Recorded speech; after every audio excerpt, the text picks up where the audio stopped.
Historia de un alma por Santa Teresita de Lisieux, capítulo 3, parte 2.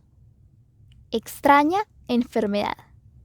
Es asombroso ver cómo se desarrolló mi espíritu en medio del sufrimiento. Se desarrolló de tal manera que no tardé en caer enferma. La enfermedad que me aquejó provenía ciertamente del demonio. Furioso por tu entrada en el Carmelo, quiso vengarse en mí del daño que nuestra familia iba a causarle en el futuro. Pero lo que él no sabía era que la amorosa reina del cielo velaba por su frágil florecilla, que ella le sonreía desde lo alto de su trono y que se aprestaba a calmar la tempestad en el mismo momento en que su flor iba a quebrarse sin remedio. Hacia finales de año me sobrevino un continuo dolor de cabeza, pero que se podía aguantar bien. Podía seguir estudiando y nadie se preocupó por mí. Esto duró hasta el día de Pascua de 1883. Papá había ido a París con María y Leonia, y nuestra tía nos llevó a su casa a Celina y a mí. Una tarde, nuestro tío me llevó con él y empezó a hablarme de mamá y de recuerdos pasados con tal bondad, que me emocionó profundamente y me hizo llorar. Entonces me dijo que era demasiado sensible y que necesitaba mucho distraerme, y que mi tía y él habían decidido tratar de hacérnoslo pasar bien durante las vacaciones de Pascua. Esa tarde teníamos que ir al círculo católico, pero viendo que estaba demasiado cansada, mi tía me hizo acostar. Al desnudarme me entró un extraño temblor. Creyendo que tenía frío, mi tía me envolvió entre mantas y me puso botellas calientes, pero nada pudo reducir mi agitación, que duró casi toda la noche. Al volver mi tío del círculo católico con mis primas y Celina, se quedó muy sorprendido al encontrarme en aquel estado, que juzgó como muy grave, pero no quiso decirlo por no asustar a mi tía. Al día siguiente fue a buscar al doctor Nota, el cual coincidió con mi tío en que tenía una enfermedad muy grave, que nunca había padecido una niña tan joven como yo. Todos estaban consternados. Mi tía tuvo que dejarme en su casa y me cuidó con una solicitud verdaderamente maternal. Cuando papá volvió de París con mis hermanas mayores, Amada los recibió con una cara tan triste que María creyó que me había muerto. Pero esta enfermedad no era de muerte, sino como la de Lázaro, para que Dios fuera glorificado. Y así lo fue, en efecto, por la admirable resignación de mi pobre papaito, que creyó que su hijita se iba a volver loca o se iba a morir. Lo fue también por la de María. Cuánto sufrió por causa mía, y qué agradecida le estoy por los cuidados tan desinteresadamente me prodigó. Su corazón le dictaba lo que yo necesitaba y, verdaderamente, un corazón de madre es mucho más sabio que el de un médico y sabe adivinar lo que conviene para la enfermedad de su hijo. La pobre María tuvo que venir a instalarse en casa de mi tío, pues era imposible trasladarme por entonces a los Buissonets. Entretanto, se acercaba la toma de hábito de Paulina. Delante de mí evitaban hablar de ello, pues sabían la pena que sentía por no poder ir, pero yo hablaba de ello con frecuencia, diciendo que para entonces ya estaría lo bastante bien para ir a ver a mi Paulina querida. Y en efecto, Dios no quiso negarme ese consuelo, o mejor, quiso consolar a su querida prometida, que tanto había sufrido con la enfermedad de su hijita. He observado que Jesús no quiere probar a sus hijas en el día de sus esponsales. Esta fiesta debe ser una fiesta sin nubes, un anticipo de las alegrías del paraíso. ¿No lo ha demostrado ya 5 veces? Pude, pues, abrazar a mi madre querida, sentarme en su regazo y colmarla de caricias. Pude contemplarla radiante con su blanco vestido de desposada. Sí, fue un hermoso día en medio de mi oscura prueba. Pero aquel día pasó veloz. Pronto hube de subir al coche que me llevó muy lejos de Paulina, muy lejos de mi Carmelo querido. Al llegar a los Buissonets me hicieron acostar a mi pesar, pues aseguraba que ya estaba totalmente curada y que ya no necesitaba más cuidados. Pero ay, solo estaba todavía en los comienzos de mi prueba. Al día siguiente volvía a estar igual que antes y la enfermedad agravó tanto que, según los cálculos humanos, no tenía remedio. No sé cómo describir una enfermedad tan extraña.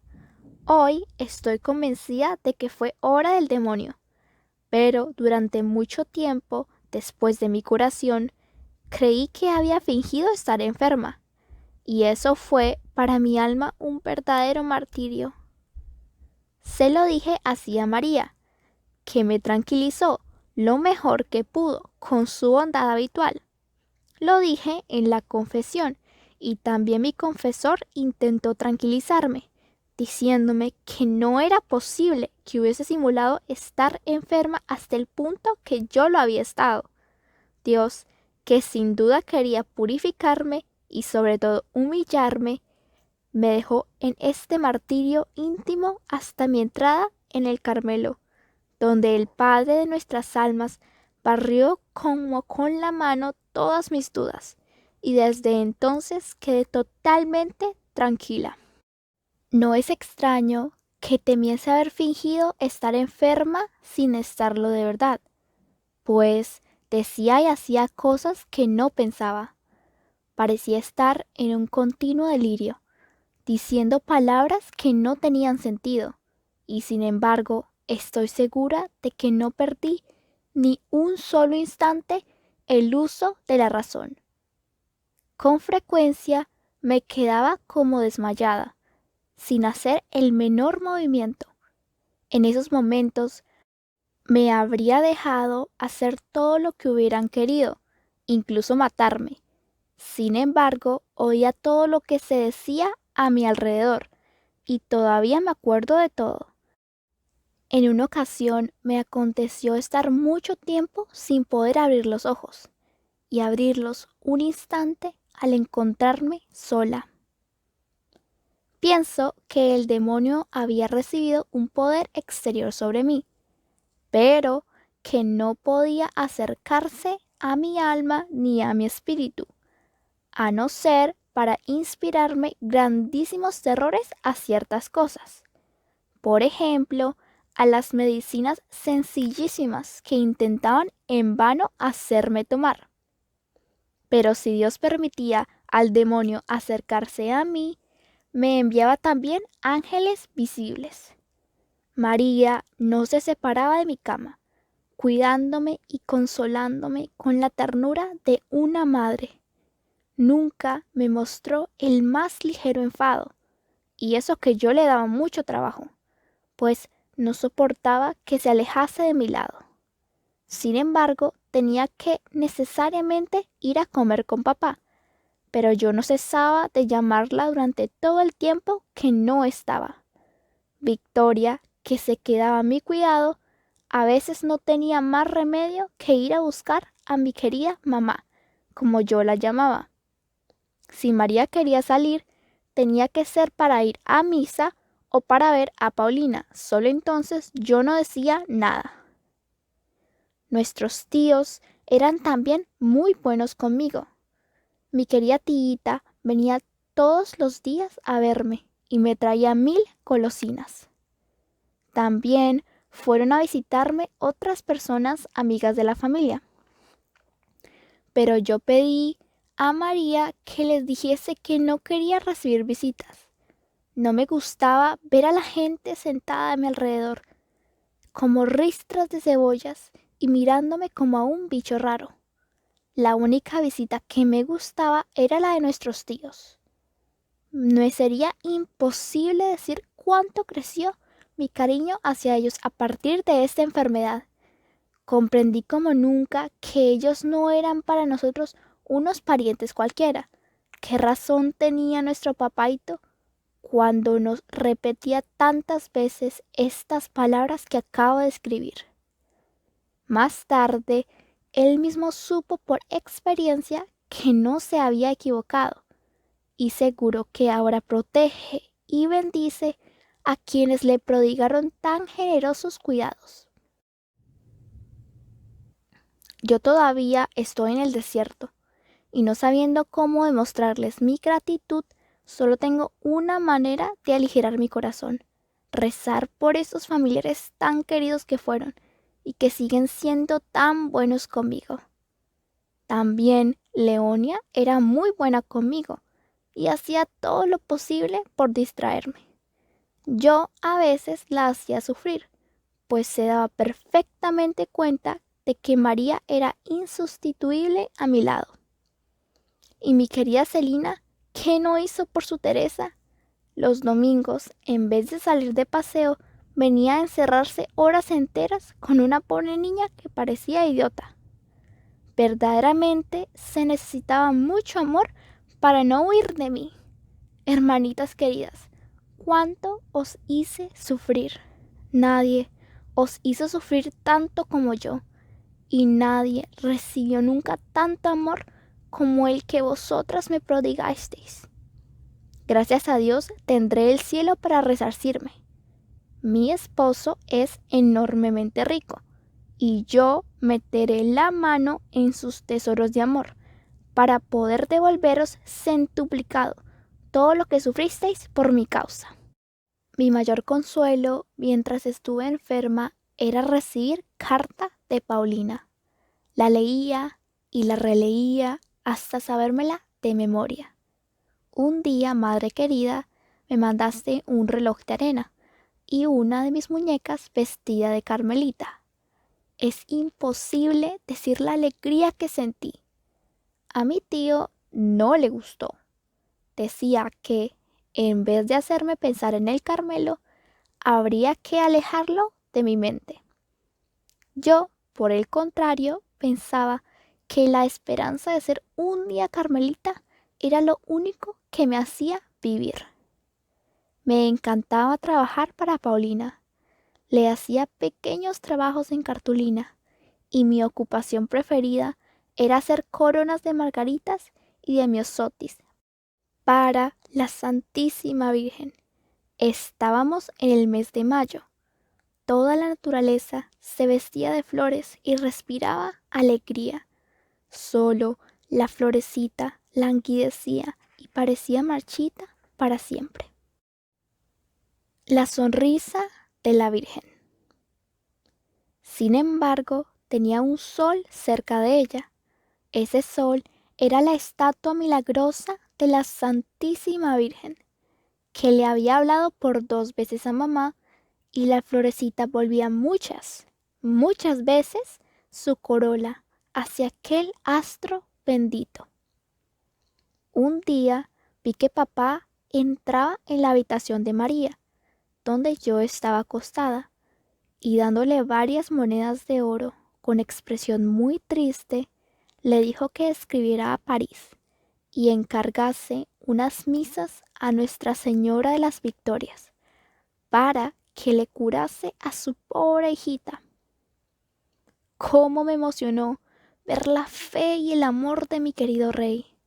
Hubiera deseado poder decirle que estaba curada, pero le había dado ya tantas alegrías falsas. No eran mis deseos los que podían hacer ese milagro, pues la verdad es que para curarme se necesitaba un milagro. Y fue Nuestra Señora de las Victorias quien lo hizo. Un domingo, durante el novenario de misas, María salió al jardín, dejándome con Leonia, que estaba leyendo al lado de una ventana. Al cabo de unos minutos, Me puse a llamar muy bajito: mamá, mamá. Leonia, acostumbrada a oírme llamar siempre así, no hizo caso. Aquello duró un largo rato. Entonces llamé más fuerte y por fin volvió María. La vi perfectamente entrar, pero no podía decir que la reconociera, y seguí llamando cada vez más fuerte: mamá. Sufría mucho con aquella lucha interna, violenta e inexplicable, y María sufría quizás todavía más que yo. Tras intentar inútilmente hacerme ver que estaba allí a mi lado, se puso de rodillas junto a mi cama con Leonia y Celina. Luego, volviéndose hacia la Santísima Virgen e invocándola con el fervor de una madre que pide por la vida de su hija, María alcanzó lo que deseaba. También la pobre Teresita, al no encontrar ninguna ayuda en la tierra, se había vuelto hacia su Madre del Cielo, suplicándole con toda su alma que tuviese por fin piedad de ella. De repente, la Santísima Virgen me pareció hermosa, tan hermosa que yo nunca había visto nada tan bello. Su rostro respiraba una bondad y una ternura inefables. Pero lo que me caló hasta el fondo del alma fue la encantadora sonrisa de la Santísima Virgen. En aquel momento todas mis penas se disiparon. 2 gruesas lágrimas brotaron de mis párpados y se deslizaron silenciosamente por mis mejillas, pero eran lágrimas de pura alegría. La Santísima Virgen, pensé, me ha sonreído. ¡Qué feliz estoy! Sí, pero no se lo diré nunca a nadie, porque entonces desaparecería mi felicidad. Bajé los ojos sin esfuerzo y vi a María, que me miraba con amor. Se la veía emocionada y parecía sospechar la merced que la Santísima Virgen me había concedido. Precisamente a ella y a sus súplicas fervientes debía yo la gracia de la sonrisa de la Reina de los Cielos. Al ver mi mirada fija en la Santísima Virgen, pensó: Teresa está curada. Sí, la florecita iba a renacer a la vida. El rayo luminoso que la había reanimado no iba ya a interrumpir sus favores. No actuó de golpe, sino que lentamente, suavemente, fue levantando su flor y la fortaleció de tal suerte que 5 años más tarde abría sus pétalos en la montaña del Carmelo. Como he dicho, María había adivinado que la Santísima Virgen me había concedido alguna gracia secreta. Así que, cuando me quedé a solas con ella, me preguntó qué había visto. No pude resistirme a sus tiernas e insistentes preguntas, y sorprendida de ver que mi secreto había sido revelado sin que yo lo revelara, se lo confié enteramente a mi querida María. Pero ay, como lo había imaginado, mi dicha iba a desaparecer y a convertirse en amargura. El recuerdo de aquella gracia inefable que había recibido fue para mí, durante 4 años, un verdadero sufrimiento del alma. Solo volvería a encontrar mi dicha a los pies de Nuestra Señora de las Victorias, y entonces la recibí en toda su plenitud. Más adelante volveré a hablar de esta segunda gracia de la Santísima Virgen. Ahora quiero contarte, madre mía, cómo mi dicha se convirtió en tristeza. María, después de escuchar el ingenuo y sincero relato de mi gracia, me pidió permiso para contarlo en el Carmelo, y no podía decirle que no.